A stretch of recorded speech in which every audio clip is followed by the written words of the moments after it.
இன்னைக்கு ஒளியியல் பற்றி பார்க்க போறோம். ஒளியியல் என்றால் என்ன? ஒளியை பற்றி படிக்கக்கூடிய அறிவியல் ஒளியியல் என்று அழைக்கப்படுகிறது. ஒளி என்பது ஒரு வகை ஆற்றல். சூரிய ஒளியிலிருந்து நமக்கு வெப்பம் கிடைக்குது. தாவரங்கள் உணவு தயாரிக்குது. உணவு என்பது ஒரு வகை ஆற்றல். அப்ப சூரிய ஒளி என்பது ஒரு வகை ஆற்றல். இது நேர்கோட்டில் செல்லக்கூடியது. ஆடிகள் என்றால் என்ன? இப்ப நீங்க கண்ணாடி உடைஞ்சிருச்சுன்னா பின்னால பாத்தீங்கன்னா ஆரஞ்சு கலர்ல ஒரு பூச்சி இருப்பது பார்த்திருப்பீங்க. அது அலுமினியம் அல்லது வெள்ளி பூசப்பட்ட பிம்பத்தை உருவாக்கக்கூடிய கண்ணாடி துண்டு தான் ஆடி என்று அழைக்கப்படுகிறது. அதாவது அலுமினியம் அல்லது வெள்ளி ரசக்கலவை பின்னால கண்ணாடிக்கு பின்னால பூசப்பட்டிருக்கும். அப்படி பூசினாதான் பிம்பத்தை கண்ணாடி உருவாக்க முடியும், இல்லைன்னா ஒளி ஊடுருவி சென்றுவிடும். இப்ப அலுமினியம் அல்லது வெள்ளி பூசப்பட்ட பிம்பத்தை உருவாக்கக்கூடிய கண்ணாடி துண்டுக்கு ஆடி என்று பெயர். ஆடிகள் 2 வகைப்படும்: சமதள ஆடி, வளைவாடி. நம்ம வீட்டுல பயன்படுத்துற முகம் பார்க்கும் கண்ணாடி சமதள ஆடி.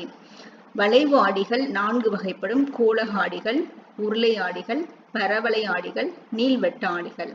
பரவளை ஆடிகள் பார்த்திருப்பீங்க, உங்க வீட்டுல இருக்க டிஷ் ஆண்டனா தான் பரவளைய ஆடி. கோளக ஆடிக்கு எடுத்துக்காட்டு வீட்டுல இருக்கக்கூடிய கரண்டியினுடைய குளிர்ந்த பகுதி குழியாடி, குவிந்த பகுதி குவியாடி. உருளை ஆடிகள் உருளை வடிவம் கொண்டவை. நீள்வட்ட ஆடிகள் நீள்வட்ட வடிவம் கொண்டவை.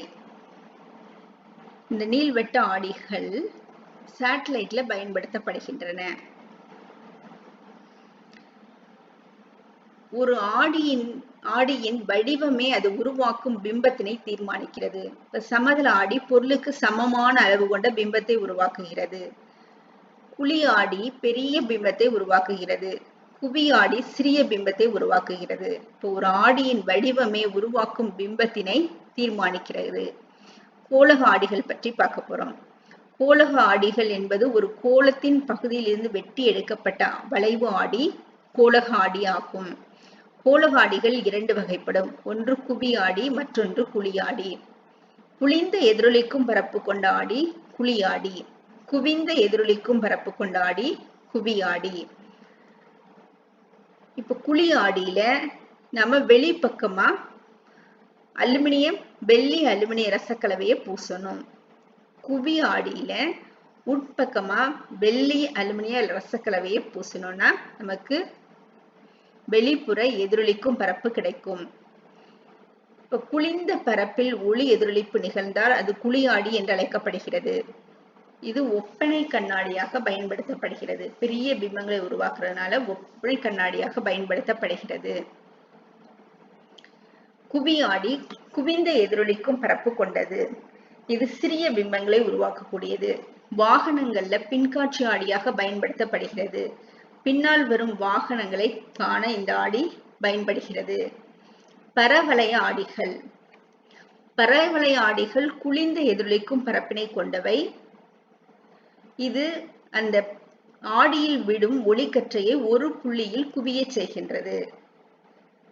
பரவளைய ஆடிக்கு எடுத்துக்காட்டு சூரிய அடுப்பு. இப்ப பரவளைய ஆடியில் விடும் சூரிய ஒளிக்கதிர்கள் ஒரு புள்ளியில் குவிக்கப்பட்டு சமையல் செய்ய பயன்படுகின்றது.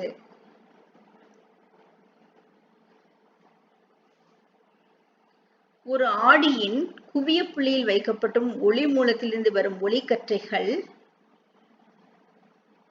இப்பரப்பின் மீது பட்டு பரவளைய ஆடியின் முதன்மை அச்சுக்கு இணையான திசையில் விரிந்து செல்கின்றன. இப்போ ஸ்டார்ச் லைட்ல நடுவுல பல்பு இருக்கும். அந்த பல்பு ஸ்டார்ச் லைட்டினுடைய உட்பரப்பு பளபளப்பாக இருக்கும். அது ஒரு குழி ஆடியை போல செயல்படுகின்றது. அதில் உள்ள ஒளி மூலம் என்பது பல்பு. இந்த பல்பில் இருந்து வரும் ஒளிக்கற்றைகள் ஸ்டார்ச் லைட்டினால் எதிரொலிக்கப்பட்டு டார்ச் லைட்டில் உள்ள குளிர்ந்த பரப்பினால் எதிரொலிக்கப்பட்டு இணையான கற்றைகளை உருவாக்குகின்றன. பரவளைய ஆடிகள் ஒளி ஆற்றல், வெப்ப ஆற்றல், ஒளி ஆற்றல் மற்றும் ரேடியோ அலைகள் போன்றவற்றை சேகரிக்க மற்றும் வீழ்த்த பயன்படுகின்றன. சூரிய அடுப்புல ஒளி ஆற்றலை குவிக்க பயன்படுகின்றது. சோனார் மற்றும் ரேடார் கருவிகள்ல ஒளி ஆற்றலை குவிக்க மற்றும் இணைக்கற்றைகளாக பரப்புவதற்கும் பயன்படுகின்றது. ரேடியோ அலைகள் ரேடாரில் ரேடியோ அலைகள் பயன்படுத்தப்படுகின்றன. ரேடாரில் உள்ள ரிசீவரில் ஒளிக்கற்றைகளை குவிப்பதற்கு பயன்படுகின்றது.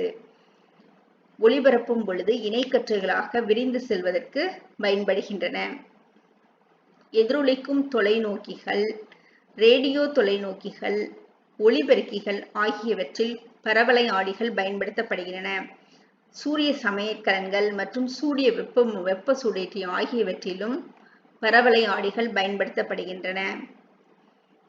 முதல்ல எரிக்கும் ஆடிகள் என்ற நூலை எழுதியவர் டயோக்கில்ஸ் என்ற அறிவியல் அறிஞர் ஆவார். இபின் சால் என்ற இயற்பியலாளர் 10ஆம் நூற்றாண்டில் பரவலை ஆடிகளை பற்றி ஆராய்ச்சி செய்தார். எதிரொலிக்கும் வானலை வாங்கி ஆண்டனா டிஸ் ஆண்டனாவை முதலில் வடிவமைத்தவர் ஹென்றி ஹெட்ஸ் என்ற அறிவியல் அறிஞர் ஆவார். கோள ஆடிகள் தொடர்பான சொற்கள்.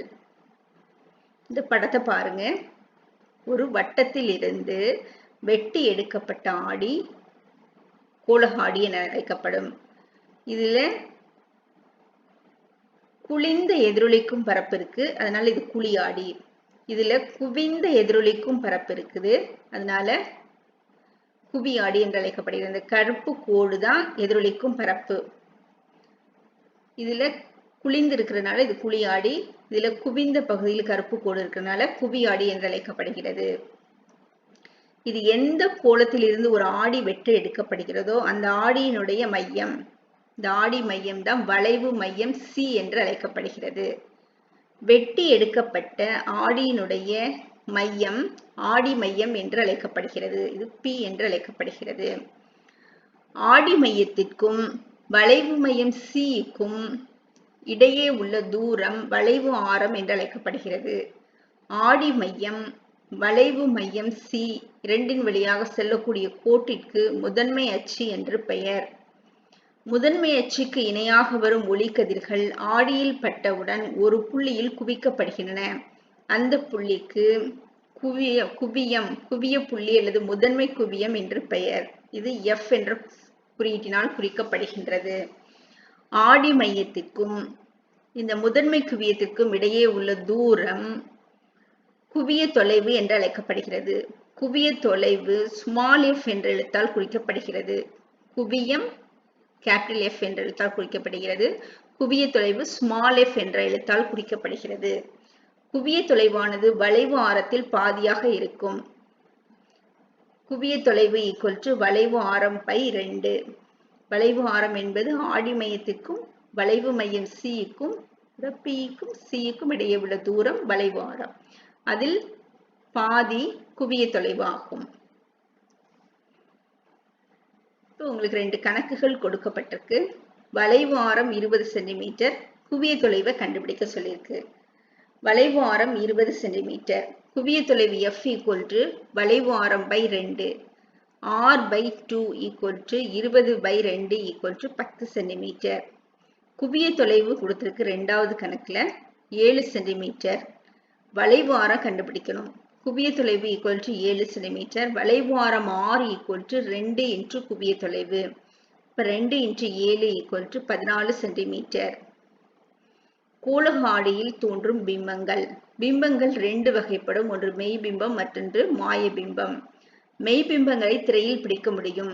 மாயபிம்பங்களை திரையில் பிடிக்க இயலாது. குவியாடியில் தோன்றும் எல்லா பிம்பங்களும் நேரான சிறிய மாயபிம்பங்களாகும். குழியாடியில் தோன்றும் பிம்பங்கள் எல்லாம் மெய்பிம்பங்கள் ஆகும். இவற்றை திரையில் பிடிக்க முடியும். இப்போ குவியாடி மற்றும் குழியாடியில தோன்றும் பிம்பங்கள் பற்றி பார்ப்போம். முதல்ல குவியாடியில் தோன்றும் பிம்பங்கள். ஈரிலா தொலைவில் நம் பொருள் இருந்ததுன்னா பிம்பம் F-இல் கிடைக்கும். பிம்பத்தின் அளவு புள்ளி அளவிற்கு மிகச்சிறியதாக இருக்கும். பிம்பத்தின் தன்மை நேரான மாயபிம்பம். இதை திரையில் பிடிக்க முடியாது. ஈரிலா தொலைவுக்கும் ஆடி மையத்துக்கும் இடையில் எந்த இடத்துல நாம பொருளை வச்சோனாலும் குவியாடியில P-க்கும் F-க்கும் இடையில் பிம்பம் கிடைக்கும். P என்பது ஆடி மையம், F என்பது முதன்மை குவியம். 2க்கும் இடையில தான் பிம்பங்கள் கிடைக்கும். இந்த பிம்பங்களும் சிறியது, நேரான மாயபிம்பம். இதையும் நாம திரையில் பிடிக்க முடியாது, கண்ணாடியில் மட்டும்தான் பார்க்க முடியும். குழியாடியில் தோன்றும் பிம்பம். பொருளின் நிலை. ஈரிலா தொலைவில் நாம பொருளை வச்சோம்னா குழியாடியில எஃப்இல் பிம்பம் கிடைக்கும், மிகச் சிறியதாக இருக்கும், தலைகீழான மெய்பிம்பம் கிடைக்கும். சிக்கு அப்பால் வச்சோம்னா சிக்கும் எஃப்க்கும் இடையில் பிம்பம் கிடைக்கும், சிறிய பிம்பமாக இருக்கும், தலைகீழான மெய்பிம்பம் கிடைக்கும். சியில் வைத்தால் சியிலேயே பிம்பம் கிடைக்கும், பொருளின் அளவுக்கு சமமாக இருக்கும், தலைகீழான மெய்பிம்பம் ஆகும். சிக்கும் எஃப்க்கு இடையில் வச்சோம்னா சிக்கு அப்பால் கிடைக்கும், பெரிய பிம்பமாக இருக்கும், தலைகீழான மெய்பிம்பம் ஆகும். எஃப்இல் வைத்தோம்னா ஈரிலா தொலைவில் இருக்கும் மிகப்பெரிய பிம்பம், தலைகீழான மெய்பிம்பம். எஃப்க்கும் பிக்கும் இடையில் ஆடிக்கு பின் எஃப்க்கும் பிக்கும் இடையில பொருளை வச்சோம்னா ஆடிக்கு பின்னால பிம்பம் கிடைக்கும், பெரிய பிம்பமாக இருக்கும், ஆனால் நேரான மாய பிம்பம். அப்ப குழியாடி ஒரே ஒரு நேரான மாய பிம்பத்தை உருவாக்குகிறது. எப்பொழுதுனா அது எஃப்க்கும் பிக்கும் இடையில் பொருள் வைக்கப்பட்டால் பெரிய நேரான மாய பிம்பத்தை தோற்றுவிக்கும். மற்ற எல்லா பிம்பங்களும் தலைகீழான மெய்பிம்பங்கள், இவற்றை திரையில் பிடிக்க முடியும். பிம்பத்தின் அளவு பாருங்க, தூரத்துல இருந்து ஆடியை நோக்கி நாம பொருளை நகர்த்திக்கிட்டே வர்றோம், பிம்பத்தின் அளவு பெரிதாகி கொண்டே செல்கின்றது. அடுத்து ஈரிலா தொலைவில் வச்சா எஃப்ல கிடைக்குது, எஃப்ல வைத்தா ஈரிலா தொலைவில் பிம்பம் கிடைக்குது. சிக்கு அப்பால் பொருளை வச்சோன்னா சிக்கும் எஃப்க்கு இடையில பிம்பம் கிடைக்குது, சிக்கும் எஃப்க்கும் இடையில வச்சோன்னா சிக்கு அப்பால் பிம்பம் கிடைக்குது, சியில வச்சோன்னா சியிலேயே பிம்பம் கிடைக்கின்றது. அப்போ குழியாடி வெவ்வேறு இடங்களில் வெவ்வேறு அளவான பிம்பங்களை தோற்றுவிக்கின்றன. ஆடியை நோக்கி வரும்பொழுது பிம்பத்தின் அளவு பெரிதாகிறது, ஆடியை விட்டு விலகிச் செல்லும் பொழுது பிம்பத்தின் அளவு சிறிதாகிறது. இப்போ நாம வீட்டில் இருக்கக்கூடிய ஒரு கரண்டி எடுத்து குவிந்த பகுதியின் வழியாக பார்த்தோம்னா நேரான பிம்பம் தோன்றும், குழிந்த பகுதியின் வழியாக நம்ம உருவத்தை பார்த்தோம்னா தலைகீழாக தோன்றும். குவிந்த பகுதி குவியாடியாக செயல்படுகிறது, குழிந்த பகுதி குழியாடியாக செயல்பட்டு தலைகீழான மெய்பிம்பத்தை தோற்றுவிக்கின்றது. வளைவு ஆடியின் பயன்கள். குழியாடிகள் ஒப்பனை கண்ணாடியாகவும் முகச்சவர கண்ணாடியாகவும் பயன்படுகிறது என பெரிய பிம்பத்தை தோற்றுவிக்கின்றது. அடுத்து நீண்ட தூரத்திற்கு ஒளியை பரவச் செய்வதற்காக ஸ்டார்ச் விளக்குகள், தேடுதல் விளக்குகள், வாகனங்களின் முகப்பு விளக்குகளில் குழியாடிகள் பயன்படுகின்றன. இந்த குழியாடிகளில் பல்பானது அதன் முக்கிய குவியத்தில் வைக்கப்பட்டிருக்கும், இதனால இணைக்கற்றைகளாக நீண்ட தூரத்திற்கு ஒளிக்கற்றைகள் பரவ செய்யப்படுகின்றன. அடுத்து பரவளைய ஆடி. சூரிய சமயக்கங்களில் பரவளைய ஆடி பயன்படுகிறது, இது சூரிய ஒளிக்கற்றையை ஒரு புள்ளியில் குவிக்க பயன்படுகின்றது. மருத்துவர்கள் அணிந்திருக்கும் தலை கண்ணாடிகளில் குழியாடிகள் பயன்படுகின்றன. எதிரொலிக்கும் தொலைநோக்கிகளிலும் குழியாடிகள் பயன்படுகின்றன. தொலைநோக்கிகளில் தூரத்தில் உள்ள பொருட்களை காண பயன்படுகின்ற கருவியாகும். இதில் எதிரொலிக்கும் தொலைநோக்கிகளில் குழியாடிகள் பயன்படுத்தப்படுகின்றன. குவியாடிகள் வாகனங்களில் பின்காட்சி ஆடியாக பயன்படுகிறது, ஏன்னா குவியாடி நேரான சிறிய பிம்பத்தை தோற்றுவிக்கும். இந்த நேரான பிம்பத்தை தோற்றுவிக்கிறதுனால குவியாடிகள் வாகனங்களில் பின்காட்சி ஆடிகளாக பயன்படுகின்றன. மருத்துவமனைகள், தங்கும் விடுதிகள், பள்ளிகள், அங்காடிகள் போன்றவற்றில் செங்குத்தான வளைவுகள் இருந்தால் அப்பகுதிகளில் ஒருவர் மோதிக்கொள்ளாமல் செல்வதற்காக குவியாடிகள் பயன்படுத்தப்படுகின்றன. ஏன்னா குவியாடிகள் அதிக பரப்பு கொண்ட ஆடிகளாகும், அதிக காட்சி பரப்பு கொண்ட ஆடிகளாகும். நுட்பமான வளைவுகளில் குவியாடிகள் பயன்படுத்தப்படுகின்றன. இந்த படத்துல பாருங்க, இந்த முதல் படம் பின்காட்சி ஆடியாக பயன்படுத்தப்படுகிறது. இந்த காருக்கு பின்னால் வருகின்ற கார்களுடைய படங்கள் தெரிகின்றது, இதனால மோதாமல் பயணிக்க பயன்படுகிறது. இது பாருங்க வளைவு, செங்குத்தான வளைவு இந்த மலை பிரதேசங்கள்ல காணப்படுகிறது. அப்போ வேகமாக வரும் வாகனங்கள் ஒன்றோடு ஒன்று மோதி கொள்ளாமல் இருப்பதற்காக இது வளைவில் வருகின்ற வாகனங்களை காண்பதற்கு இந்த குவியாடி பயன்படுத்தப்படுகிறது.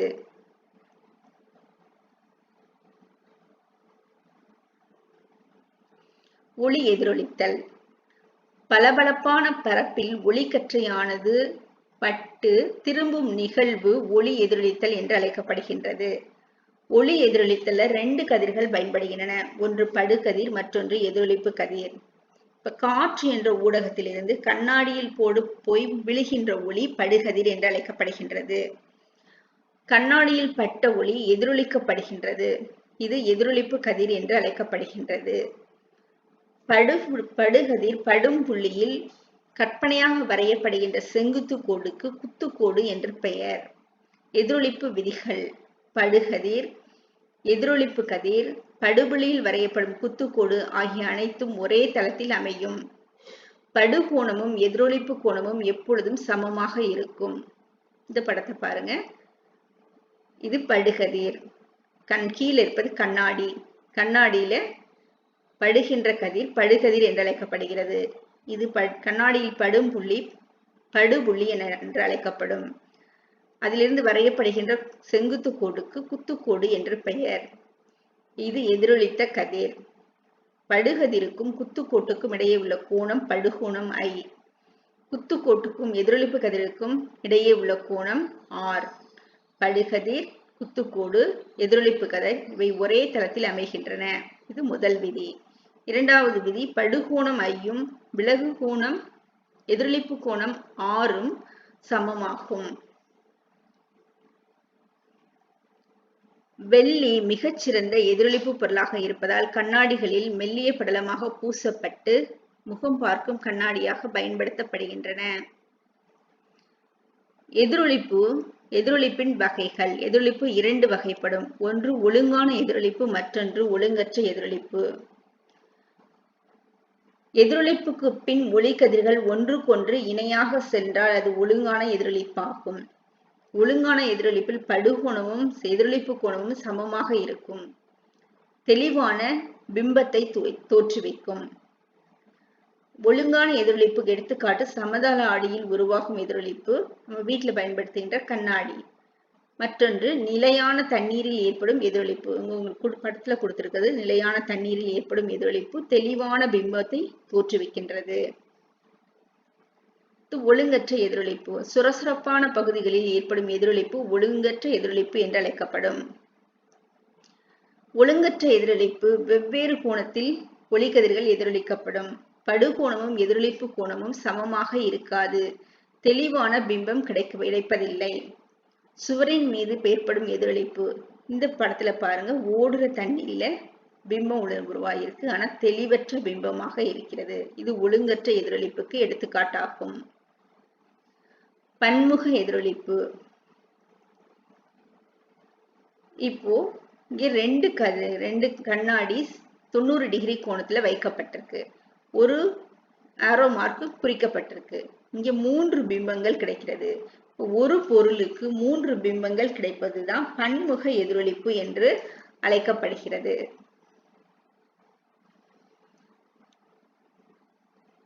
இந்த ஒரு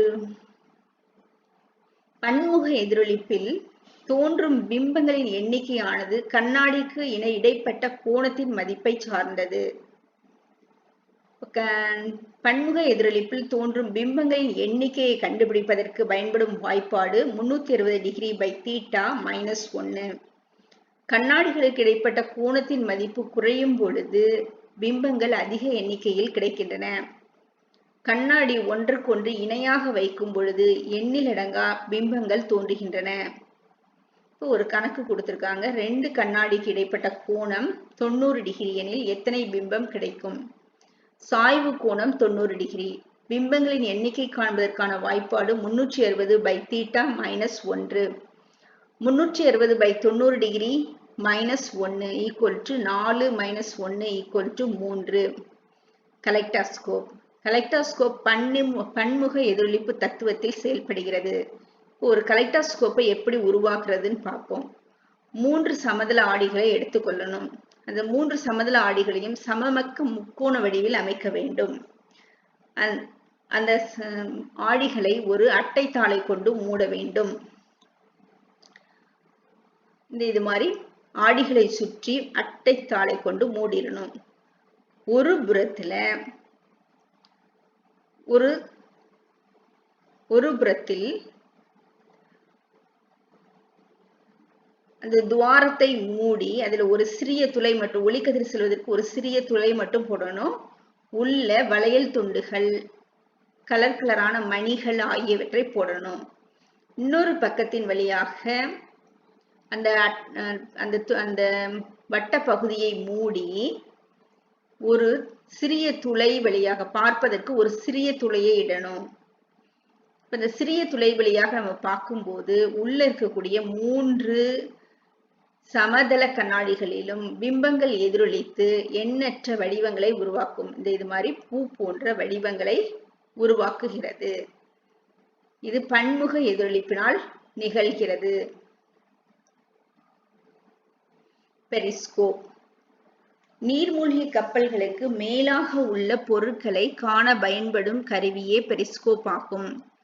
பெரிஸ்கோப் ஒளி எதிரொலித்தல் விதி தத்துவத்தில் செயல்படுகின்றது.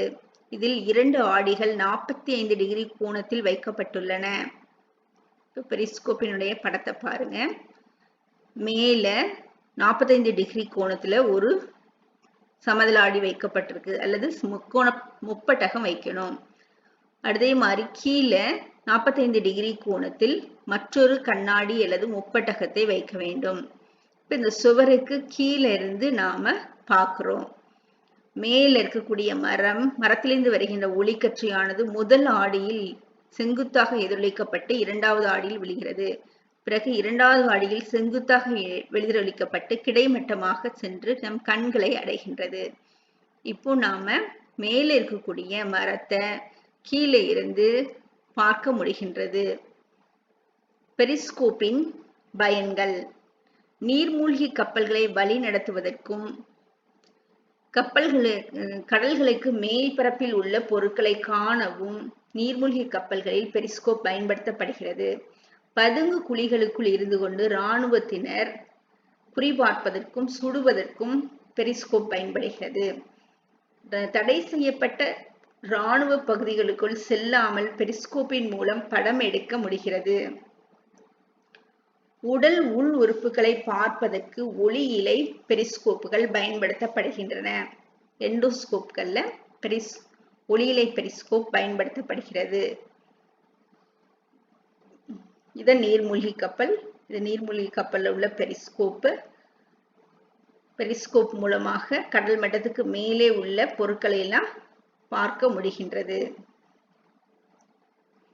ஒளி விலகல்: ஒளி ஒரு ஊடகத்திலிருந்து மற்றொரு ஊடகத்திற்கு செல்லும் பொழுது அதன் பாதையில் விலகல் அடைகிறது. இதுவே ஒளி விலகல் என்று அழைக்கப்படுகிறது. ஒளிக்கதிர் ஒரு பொருளில் படும் பொழுது ஒளியானது எதிரொலிக்கப்படுகிறது. பகுதியளவு ஒளியானது உறிஞ்சப்படுகின்றது. பகுதியளவு ஒளியானது ஊடுருவி செல்கிறது. ஒளி ஊடுருவும் பொருட்களில் ஒளி கடந்து செல்கிறது. இப்ப காற்றின் வழியாக ஒளிக்கதிரானது 3 × 10⁸ மீட்டர் வினாடி பவர் -1 என்ற திசை வேகத்தில் பயணிக்கின்றது. ஒளி ஒரு ஊடகத்தில் இருந்து மற்றொரு ஊடகத்திற்கு செல்லும் பொழுது குத்துக்கோட்டை பொறுத்து விலகி செல்லும். குத்துக்கோடு படுபுள்ளியில் வரையப்படும் கோடு. குத்துக்கோட்டை பொறுத்து விலகி செல்லும் நிகழ்வு ஒளி விலகல் என்று அழைக்கப்படுகிறது. ஒளி அடர்வு குறை ஊடகத்திலிருந்து அடர்வு மிகு ஊடகத்திற்குள் செல்லும் பொழுது செங்குத்து கோட்டை நோக்கி விலகலடையும். இப்ப எடுத்துக்காட்டா காற்றிலிருந்து கண்ணாடிக்குள் ஒளி செல்லும் பொழுது படுபுள்ளியில் வரையப்பட்ட செங்குத்து கோட்டை நோக்கி ஒளிக்கதிரானது விலகலடையும். அடர்வு மிகு ஊடகத்திலிருந்து அடர்வு குறை ஊடகத்திற்கு ஒளியானது செல்லும் போது செங்குத்து கோட்டை விட்டு விலகி செல்லும். இப்ப கண்ணாடியிலிருந்து காற்றுக்கு ஒளிக்கதிர் வரும் பொழுது ஒளியானது செங்குத்து கோட்டை விட்டு விலகி செல்லும். இப்போ இந்த படத்தை பாருங்க. ஒரு கண்ணாடி டம்ளர்ல தண்ணி வச்சிருக்கோம். அதுக்குள்ள ஒரு பென்சிலை போட்டிருக்கோம். இந்த காற்றும் நீரும் சந்திக்கக்கூடிய இடத்துல பென்சில் உடைந்தது போல் தோன்றுகிறது. பென்சில் ஏன் உடைந்தது போல தோன்றுது அப்படின்னா, காற்றிலிருந்து ஒளிக்கதிர் கண்ணாடிக்குள் செல்லும் பொழுது அதனுடைய திசை வேகம் குறைகிறது. இதனால அதன் பாதையில் விலகல் அடைகிறது. இப்போ ஒளி காற்று என்ற ஊடகத்திலிருந்து தண்ணீர் என்ற ஊடகத்திற்குள் செல்லும் பொழுது ஒளிக்கதிர் ஒளிக்கதிரின் பாதை மாறுபடுகிறது. அதாவது ஒளி விலகல் ஏற்படுகிறது. ஒளி விலகலினால் பென்சில் உடைந்தது போல் தோன்றுகிறது. ஒளி விலகல் ஒளியின் திசைவேகத்தை சார்ந்தது. ஒரு ஊடகத்தில் ஒளியின் திசைவேகம் அதிகமாக இருக்கும் பொழுது ஒளி விலகல் குறைவாக இருக்கும். ஒளியின் திசைவேகம் குறைவாக இருக்கும் பொழுது ஒளி விலகல் அதிகமாக இருக்கும். காற்றில் ஒளியின் திசைவேகத்திற்கும் குறிப்பிட்ட ஊடகத்தின் ஒளியின் திசைவேகத்திற்கும் இடையே உள்ள தகவு தனித்த ஒளிவிலகல் எண் என்று அழைக்கப்படுகிறது. இது மியூ என்ற எழுத்தால் குறிக்கப்படுகிறது. மியூ = காற்றில் ஒளியின் திசைவேகம் c by ஊடகத்தில் ஒளியின் திசைவேகம் v. ஒளிவிலகல் எண்ணிற்கு அலகு கிடையாது. ஊடகத்தில் ஒளிவிலகல் எண் எப்பொழுதும் 1ஐ விட அதிகமாக இருக்கும். காற்றின் ஒளிவிலகல் எண் 1. காற்றை விட அனைத்து ஊடகத்தின் அடர்த்தியும் அதிகமாக இருப்பதால் அவற்றின் ஒளிவிலகல் எண் 1ஐ விட அதிகமாக உள்ளது. நீரில் ஒளிவிலகல் எண் 1.33. ஈத்தரின் ஒளிவிலகல் எண் 1.36. மண்ணெண்ணெயின் ஒளிவிலகல் எண் 1.41. சாதாரண கண்ணாடியின் ஒளிவிலகல் எண் 1.5. குவார்ட்ஸின் ஒளிவிலகல் எண் 1.56. வைரத்தின் ஒளிவிலகல் எண் 2.41.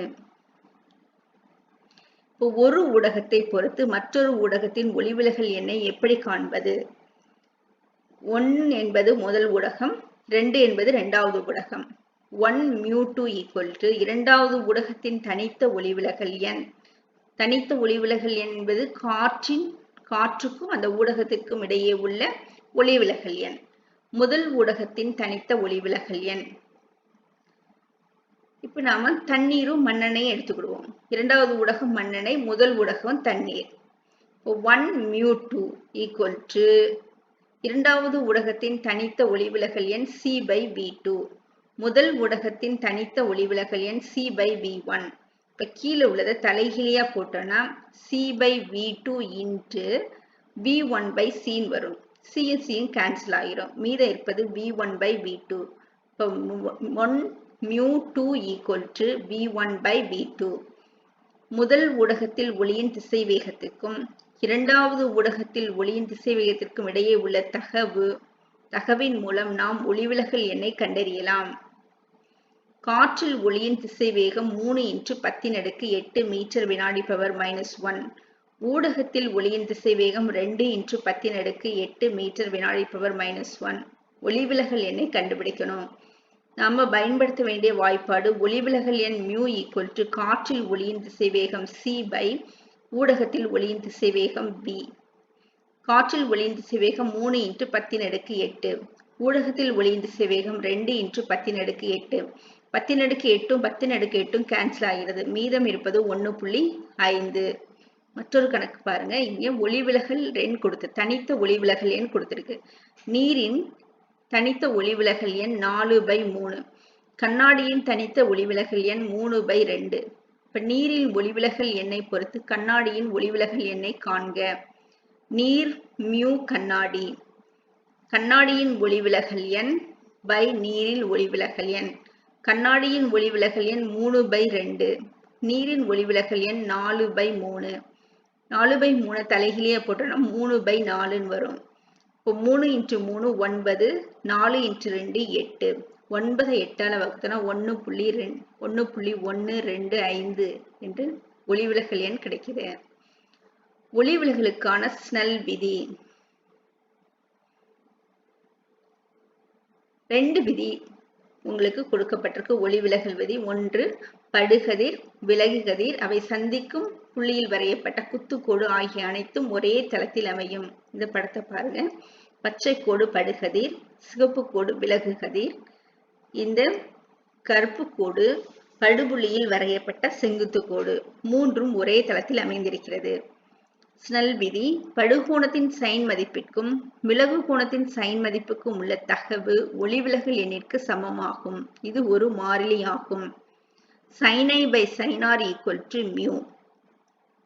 இங்க படுகோணம் வந்து θ1, விலகு கோணம் θ2. படுகோணத்தின் சைன் மதிப்பு sin θ1, விலகு கோணத்தின் சைன் மதிப்பு sin θ2. இப்ப n2 மைனஸ் n1.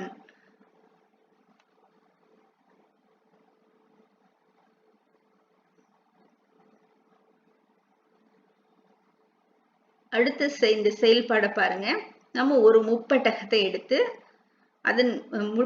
எடுத்து நேர வச்சிருக்கிறோம். அதன் வழியாக ஸ்டார்ச் லைட்ல இருந்து ஒளிக்கற்றை அனுப்புறோம். இந்த ஒளிக்கற்றை 7 வண்ணங்களாக பிரிகின்றது. அடுத்து மற்றொரு ஊடகத்தை தலைகீழா வச்சிருக்கிறோம். இந்த 7 வண்ணங்களும் சேர்ந்து திரும்பவும் ஒரு வெள்ளொளியாக மாறுகிறது. இந்த சோதனையிலிருந்து நம்ம என்ன தெரிந்து கொள்கின்றோம்? ஒரு வெள்ளை ஒளிக்கற்றையானது 7 வண்ணங்கள் சேர்ந்த ஒளிக்கற்றையாகும். ஒரு வெள்ளொளி கற்றையானது 7 வண்ணங்களாக பிரிகையடைவது நிறப்பிரிகை என்று அழைக்கப்படுகிறது. ஒளி ஊடுருவும் ஊடகத்தின் வழியே வெண்மை நிற ஒளி செல்லும் போது அது 7 வண்ணங்களாக பிரிகையடைகிறது. இது நிறப்பிரிகை என்று அழைக்கப்படுகின்றது. இந்த நிறப்பிரிகை அடைய காரணம் என்ன? வெவ்வேறு வண்ணங்கள் வெவ்வேறு அலைநீளங்களை கொண்டவை. வெவ்வேறு வண்ணங்கள் வெவ்வேறு திசை வேகத்தில் செல்லக்கூடியவை. இதனால வெவ்வேறு வண்ணங்கள் வெவ்வேறு திசை வேகத்தில் செல்றனால அவை ஒரு ஊடகத்திலிருந்து மற்றொரு ஊடகத்திற்கு செல்லும் பொழுது அவை செல்லும் பாதை விலகல் ஏற்படுகிறது. ஒளி விலகலினால் நிறப்பிரிகை ஏற்படுகின்றது.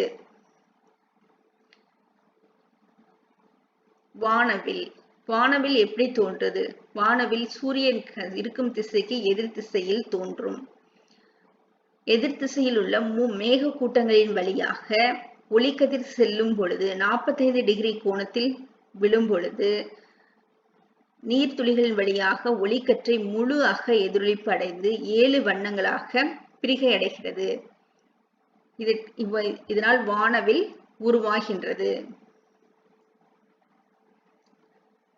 வானவில்லில் அதிக அலைநீளத்தை கொண்டுள்ள சிவப்பு நிற ஒளிக்கதிரானது குறைந்த விலகலையும், குறைந்த அலைநீளத்தை கொண்டுள்ள ஊதா நிற ஒளிக்கதிரானது அதிக விலகலையும் கொண்டுள்ளது. இப்ப காலையில நாம எந்திரிச்சதும் சூரியனை பார்த்தோம்னா சிவப்பு நிறமாக இருக்கும். ஏன் வானம் சிவப்பாக இருக்கிறது? 7 வண்ணங்கள்ல சிவப்பு நிறத்துக்கு அதிக அலைநீளம் கொண்டது.